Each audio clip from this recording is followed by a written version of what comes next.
Welcome to The Kingstonian, a podcast that profiles people who are passionate about what they do for a living, what organization they belong to, or the community they are a part of.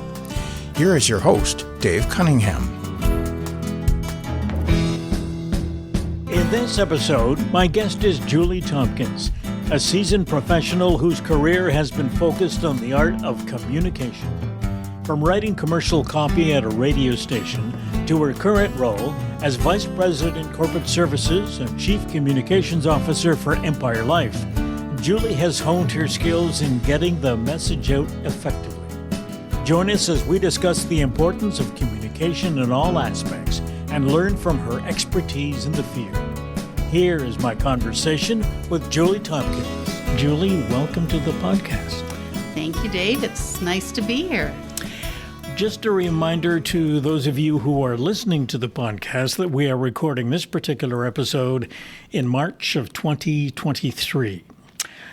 Now, Julie, I took the opportunity to have a look at your resume, and most of your career has been focused on the business of communication, communicating with executives and clients and team members and the media and the community. So let me take you back to the beginning. After you graduated from the University of Ottawa with a degree in psychology and sociology, what was the plan? Well, Dave, the plan was probably that there wasn't really a good plan at the time. I had been studying at Ottawa U for 3 years, and I had to make a decision on whether I was going to continue to study there or do something that I thought would be a little bit more practical. And so I chose the latter, and I ended up coming down to Kingston to go to St. Lawrence College. So I took a business program there, advertising and public relations, and it was a 2-year program at the time. It was very general in that it touched on a lot of different aspects of, as you say, they all led back to communications or marketing in some way. And it was probably the best decision that I ever made. Now, what was the motivation in taking this particular course? Was there something in your background that you had done before, or? No, not at all. And in fact, if I'm totally honest with you, I would say it's because I had friends who were going to St. Lawrence, and and it looked to be, to me, the most interesting of the business programs available. Mm-hmm. But I think I always had an interest in the public relations and communication side of things, even if I didn't quite know that I had that interest, if that makes any sense. Yeah. Where you would end up after you had taken the course. Yeah. One of the things I'm interested in, having looked at that resume, is how your approach to communication has evolved over the various positions that you've held along the way. So from what I've read, the first position you took was as a copywriter at a local radio station, CKLC, CFLY. And for those folks listening who do not know what a copywriter is, what did you do at that station? I wrote copy. So I wrote the scripts for commercials that were bought. Local businesses bought airtime, and usually it was a package of spots, as we called them back then, and most often they were 30-second spots. And so I wrote those, and I wrote promos for the on-air radio programs, and all I really did there was write. And every so often they would have need for a voice to voice one of the commercials, and so they'd pull one of us in. It wasn't necessarily a copywriter. I think they pulled everybody in at some point, but That's what I was doing. Now, did you ever have the opportunity to talk to the customers for whom you were writing commercials, or did you have to deal with the salesperson?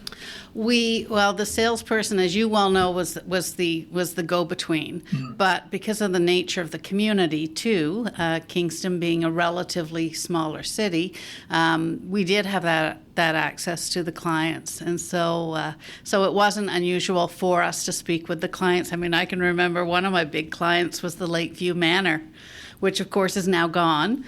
But we used to go on. Which was a local haunt, a local It was bar. a local Yeah. haunt. Yeah. Best live music. I remember it well. A few things happening up on the second floor.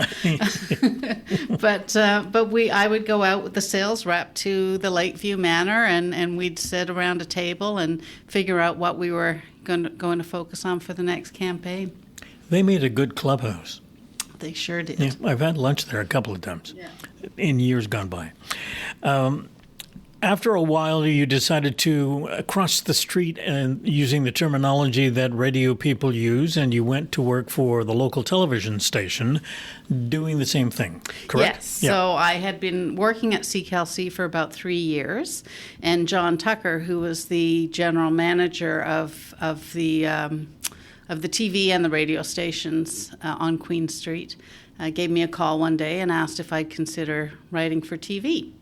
And I thought, well, that's kind of an interesting opportunity, doing very much the same thing as I'm doing now, but for a different medium. So off I went over to the other side. Did you find you had to change your approach when you were writing for TV as opposed to radio?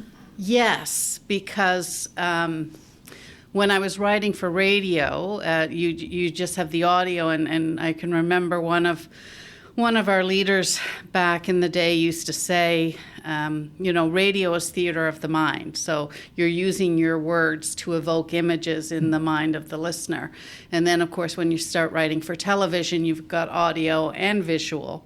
And so you're doing the same thing, but you're kind of leading the viewer because you're putting some of the visuals out there. So I think the basics remain the same, right? We're trying to get key messages across about our client and, mention the client's name 3 times in the 27 seconds.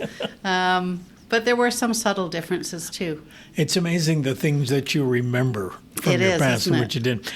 At some particular point, when you were at CKWS, you ended up in front of the camera as opposed to behind. And when I was talking to someone else, the question was, how did that happen? Because it's unusual. It's a very good question. So I guess the first thing I would say is I had no intention of being on the other side of the camera at all. And I was quite happily doing my copywriting, and there was a vacancy at the station for the role at that time was called television announcer, and the person was responsible for doing the weather forecast on the 6 p.m. and the 11 p.m. news, and also for hosting and producing a community morning show. So they had been doing a number of auditions of people for the role and not finding what they wanted. And one of my co-workers at the time, Erie Bean, who was with the station for a while, went on. Now she's with CNIB. I always say she was somewhat of my mentor and a very pushy co-worker, because she had a chat with the executive producer at the time and said, I think the person who you want is already here, and that's Julie.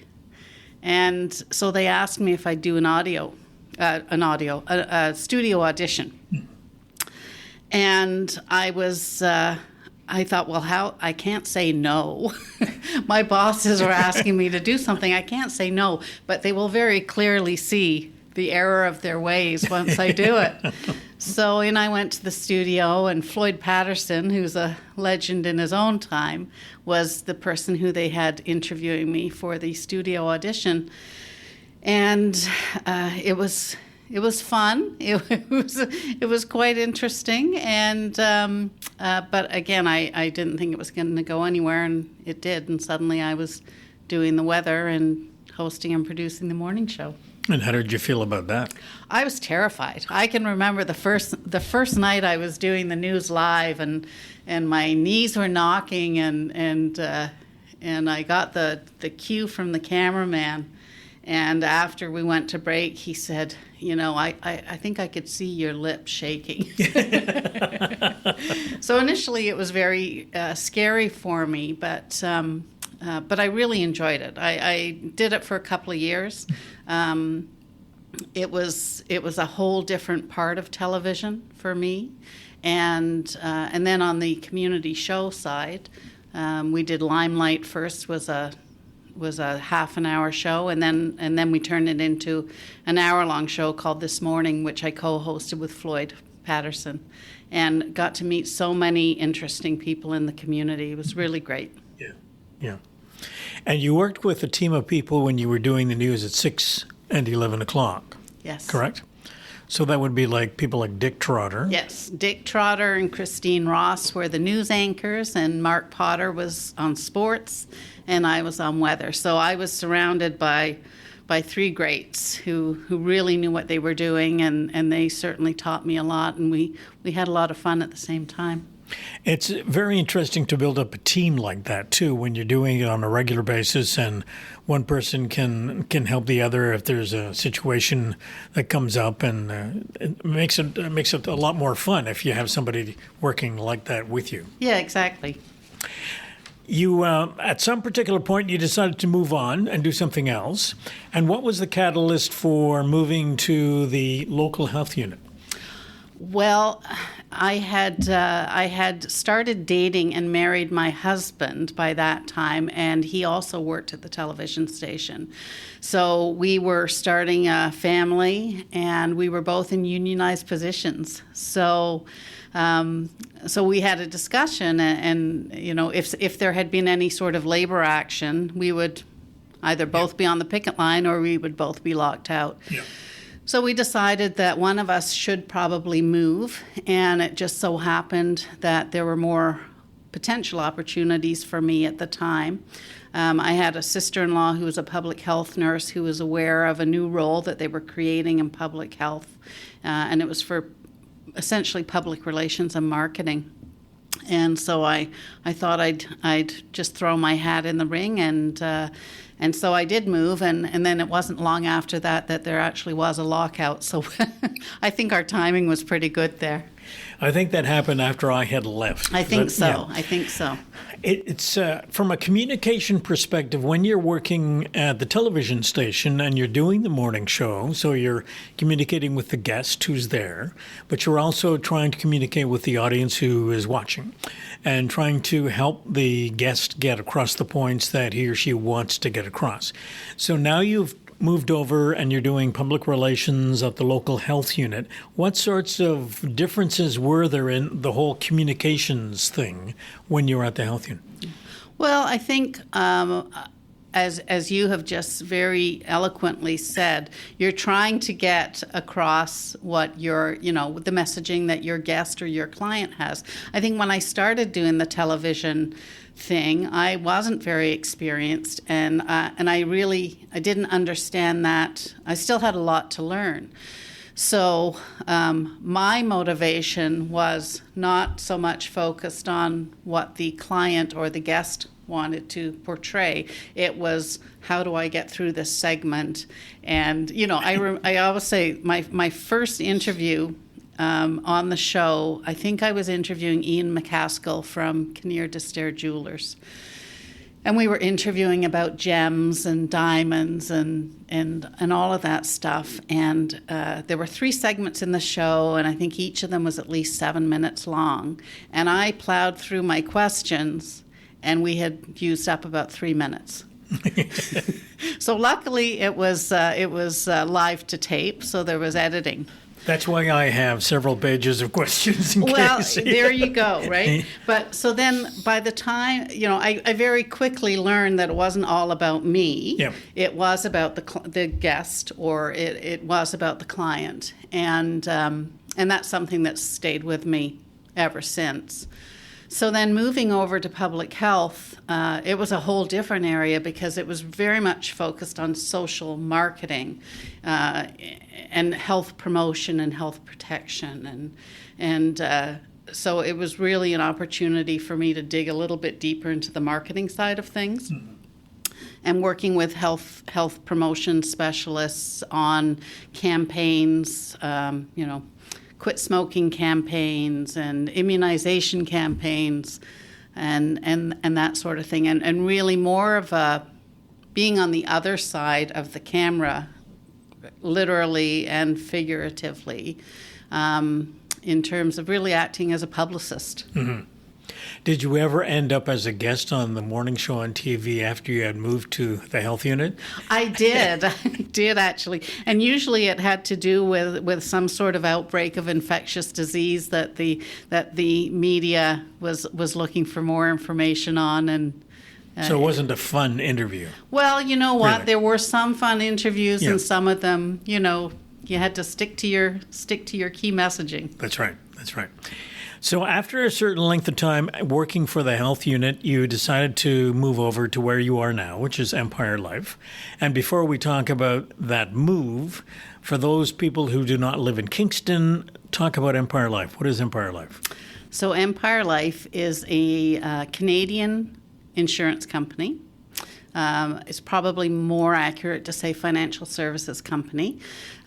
We are essentially a manufacturer of insurance, investment, employee benefits, wealth management products and solutions aimed at Canadians. And its head office is located here in Kingston. Head office has been in Kingston since 1936. We're celebrating our 100th anniversary this year. The company was founded in Toronto in 1923. Moved to Kingston 1936 after a bit of an integration or acquisition of another financial services firm, the Mutual Relief Society, and have been headquartered in Kingston ever since. And we are a national company, and we have offices in Montreal, Toronto, Calgary, Vancouver, pretty much coast to coast. We'll talk about the anniversary in a second. First, let's talk about you coming here. So you've been here for several years. You've had various positions here. Looks like each building upon the previous position, but the constant is still that communications thing. When I look at the titles that you have had working here, so different target audiences as you've moved from position to position inside Empire Life?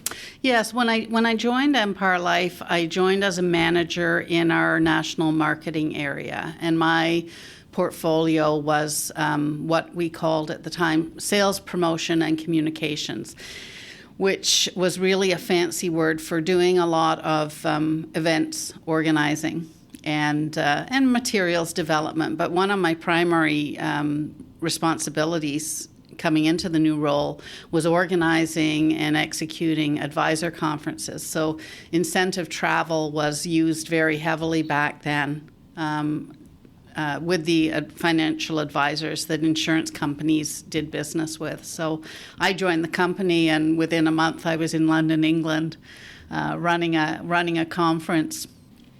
And those are big things to organize. I know part of my life has been, before I retired, was working in financial services, not for Empire, but for another company, as an advisor, and going to some of these events in different places. I didn't get to go to London, England, though. Well, yeah, I was very fortunate in the first few years of my career here at Empire Life. I did a lot of travel, and the first trip that I mentioned in England, we traveled, we arrived at the hotel, I think, in the middle of the night. And normally what would happen is we would go in a couple of days ahead of the guests arriving to get things sorted out. And so we arrived in the middle of the night, and I woke up the next morning and I thought, well, I'll pop out and get a cup of coffee or something. And I walked out the front doors of the hotel, and the whole street was lined with journalists, and Wolf Blitzer from CNN Really? was standing in front of me, and I thought, well,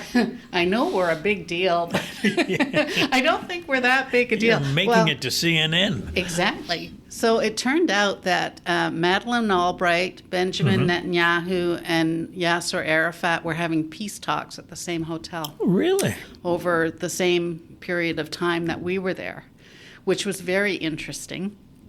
So the advisors had to behave themselves. They did have to behave themselves. There would be a lot of security floating around. There was a lot of security, and if you pushed the wrong button on the elevator, you were very quickly escorted told where off to go. Now, you were born in the UK, weren't you? I was. So was it like a homecoming of sorts, or? A little bit. I mean, Yeah. my family moved to Canada when I was 6, so that was a long time ago.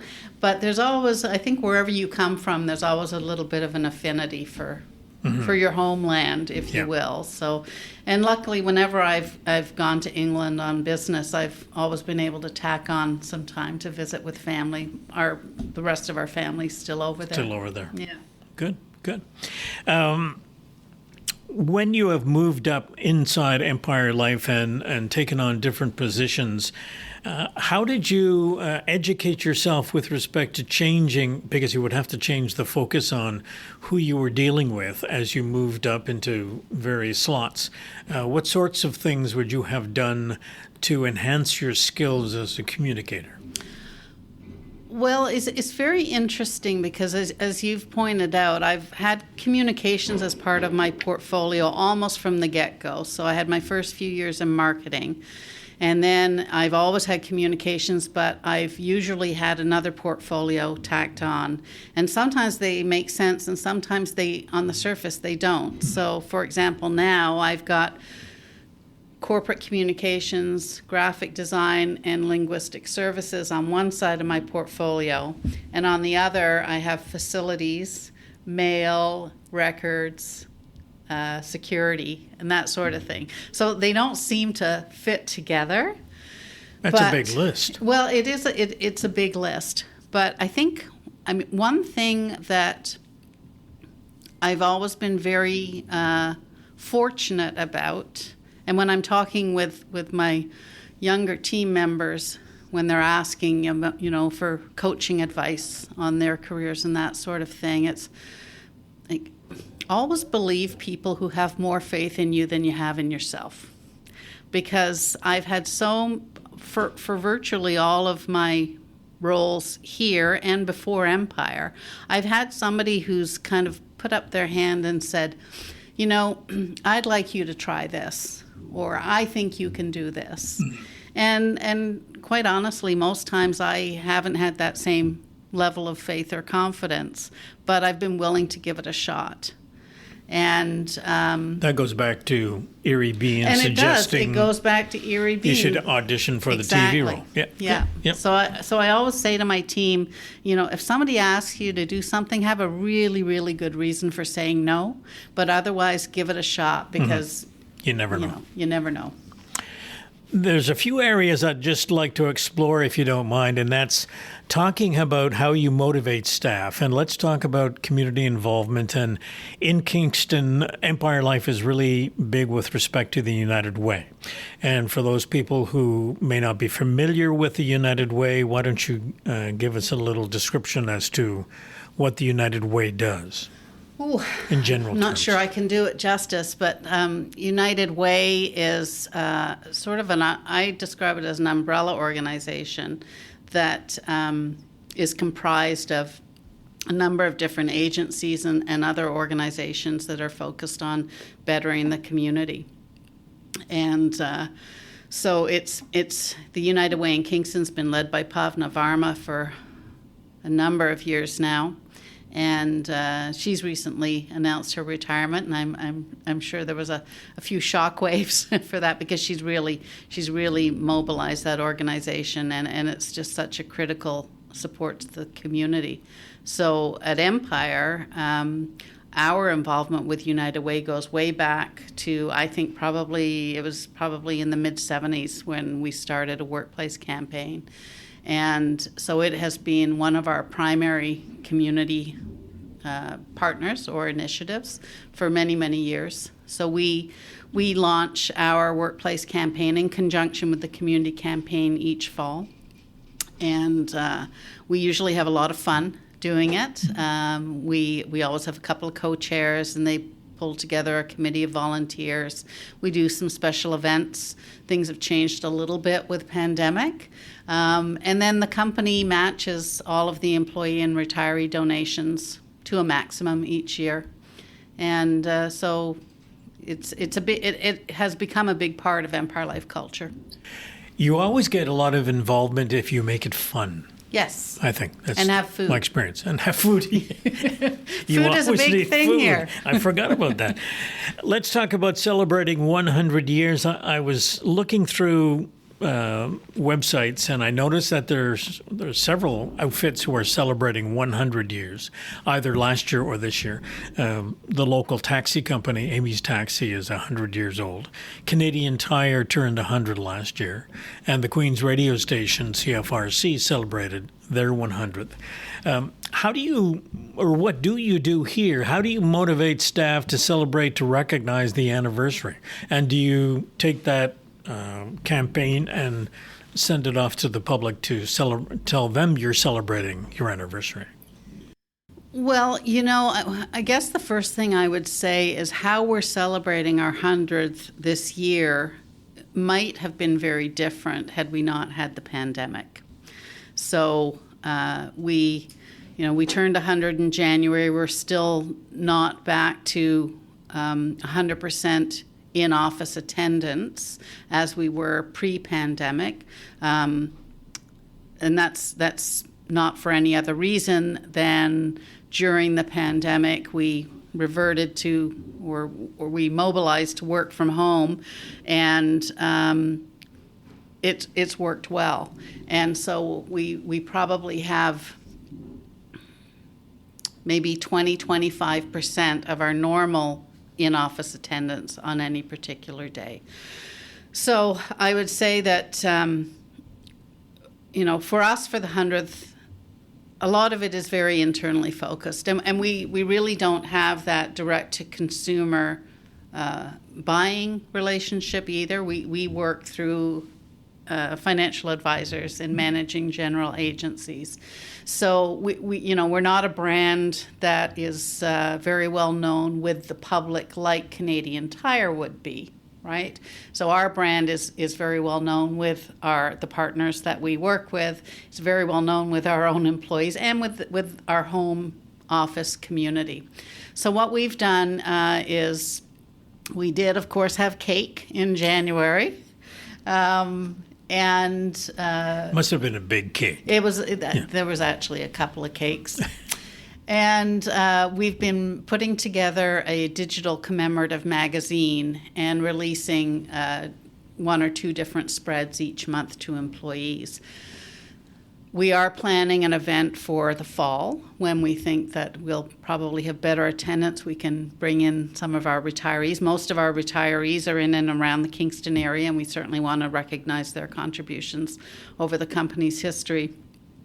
But a couple of the things that we're very excited about that we've launched in connection with our 100th they do have to do with community investment. So one is we've just launched this week the Empire Cares Challenge, and that's a challenge to employees, and we're asking employees to nominate their favorite charitable organizations, and then through a couple of rounds of voting, we will end up with 10 different organizations that will each receive a $10,000 grant from us across the country, from East Coast to West Coast. So that's pretty exciting. We just launched it a couple of days ago, and we already have 35 nominations. And then the second thing is we are partnering with the Actuarial Foundation of Canada to start a 3-year partnership.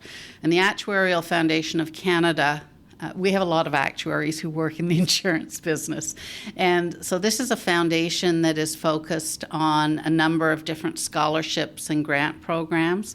The one we're going to be working with them on in our first year of our pledge is called the Equality of Opportunity Scholarship. And what that's focused on is helping young people who face a number of different barriers, whether they're economic, or other types of barriers, get into post-secondary programs in actuarial, math, statistics, data management, and that sort of thing. So we're pretty excited about those two things. Good.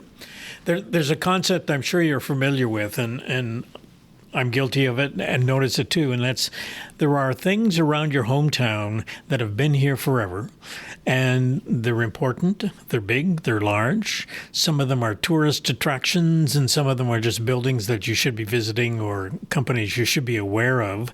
But because they're in your hometown, you don't spend much time looking for them because you're always looking outside your hometown to go and visit a tourist attraction or go and visit a company or a building or that sort of thing, which is something that interests me. There's one other issue that from a communication perspective, and you've already alluded to it, with the pandemic, you had a lot of people who set up shop at home and were working above their garage or wherever in their house that they find space. And that's worked out for you, and it's worked out for a lot of other companies. But there are still companies who are debating what to do about returning people back to their offices.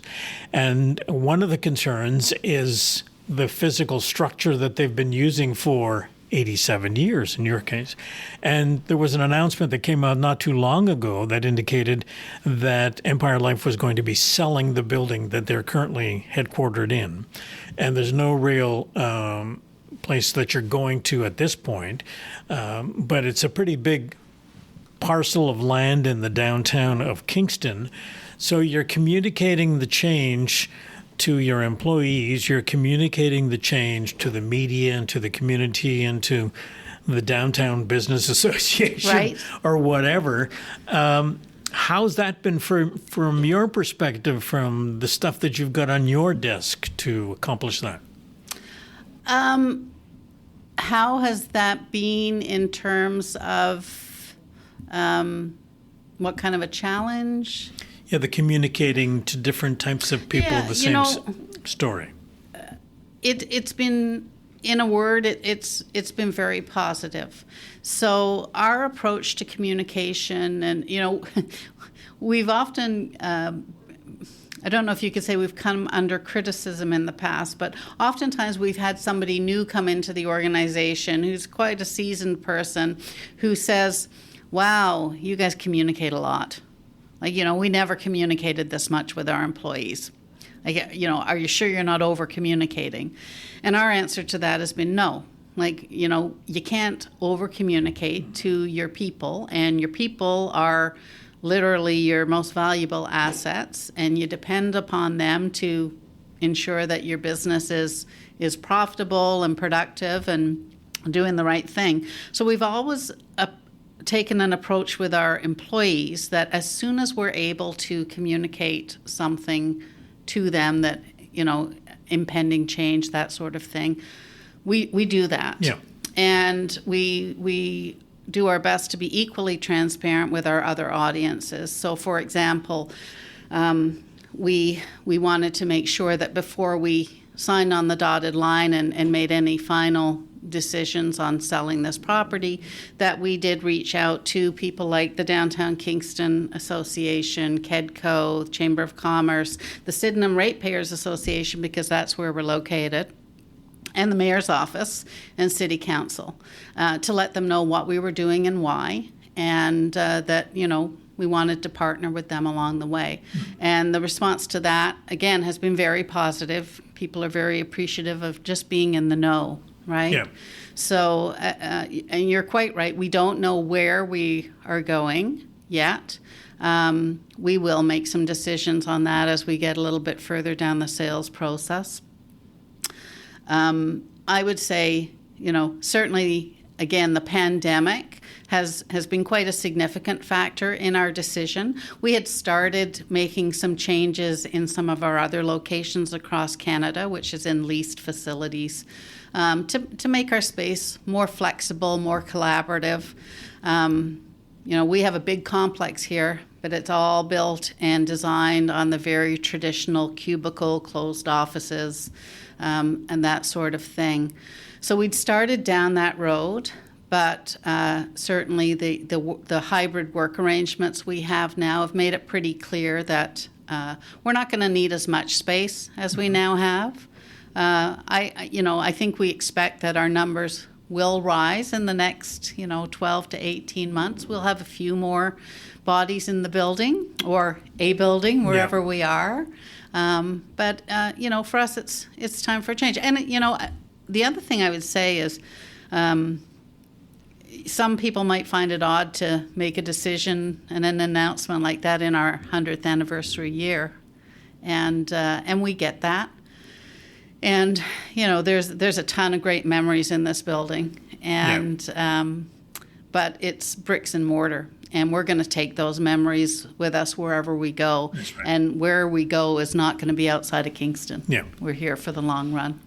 And I think that's an important factor for the people in town as well as the employees. Yeah, for sure. Getting back to you personally, one of the things that I noticed in terms of your volunteer work, time you spent outside work in the community, and that's education is a big thing. Fair statement that it is important to you? Yes. I've been involved with St. Lawrence College for a number of years on their foundation. I chaired their foundation board for a couple of terms, and I was on their most recent campaign cabinet. And I think St. Lawrence College is a gem. Certainly I'm probably biased as a graduate, but I certainly think they're one of the most innovative colleges in the province. And we get a lot of our employees from St. Lawrence College, from their IT programs, their business programs. So we have a very good partnership with them. I'm also very passionate about Pathways to Education. And that's a national program that started, built a Kingston site, I think it was about 2010. And our then president of Empire Life, Les Herr, was quite involved with the founding of that program. And what does it do? So Pathways to Education is focused on making it easier for kids in, I would say, disadvantaged or economically challenged neighborhoods to actually graduate from high school and ideally go on to post-secondary education. So, 10, I guess it would be 13 years ago in 2010, I don't know the exact numbers, but the dropout rate from high school in North Kingston, the Inner Harbour area, was quite a bit higher than it was in the rest of Kingston and in a lot of other areas of the province. And in the 13 years since Pathways has been here, and really huge shout out to people like Wendy Vike and Roger Romero and the Kingston Community Health Center, that's turned right around. And the numbers the dropout numbers have gone way down. The graduating numbers have gone way up. And that's great. We have Pathways alumni now attending school at Queen's, at St. Lawrence, at universities and colleges across the country. Excellent. To round things out and to come back to the beginning, communications has always been an important part of business in general, politics, personal relationships. Any thoughts on how you see, if it's the educational component, it's just attitudes, how do you see communication improving down the road? What do we have to do to improve communication from a person who does it for a living? Well, if I knew the answer to that, I've been thinking about this a lot because we talked earlier about technology and how that's changed, and I look at social media and really dating myself here now, but when I first started working at CKLC, we had typewriters. We didn't even have computers yet, and we certainly didn't have email probably until I was working in my third job at the health unit. So there have been a lot of advances in technology that make communicating much easier. And then there's social media, which is a double-edged sword, I guess, if you will. And I think, the pluses for social media, there's connection and the ability to get a wider, more global view of things than your own perspective. And then the other side of it is that there's just such nastiness and incivility that is happening all the time. Yeah. And I think that's our biggest challenge, is how do we get back to having healthy discourse that, you don't have to agree with one another, but there are ways to disagree with one another. And there are responsibilities that people in public positions and government representatives and just the average person have. Mm-hmm. It's treating each other with decency. That's right. Yeah, that's a big thing. I agree with you there. I want to thank you very much for your time today. Enjoyed our chat. Thank you. So did I. My guest in this episode, Julie Tompkins, Vice President Corporate Services and Chief Communications Officer for Empire Life. Thank you for listening, and I'll be back soon. The theme music for the podcast is Stasis Oasis, written and performed by Kingston musician Tim Aylesworth. If you have any questions, comments, or suggestions about any of the episodes, please send a note to thekingstonianpodcast@gmail.com. For details on upcoming guests, follow us on Facebook. The Kingstonian Podcast is hosted by Dave Cunningham and produced in Kingston, Ontario, Canada.